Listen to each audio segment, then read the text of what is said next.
सूखी खांसी, गीली खांसी, जुकाम, सर दर्द, सब मौसम बदलने से बहुत परेशान है। तो आज मेरी दादी का नुस्खा बनाने जा रही हूँ।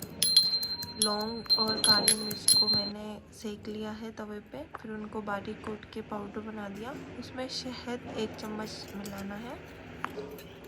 फिर अदरक को मैश करके उसका जूस निकालना है, उसको भी साथ में मिलाना है और तीनों को अच्छे से फेंटना है, बहुत अच्छे से। फिर ये हो गया रेडी। 1 चम्मच एडल्ट के लिए, हाफ चम्मच बच्चों के लिए।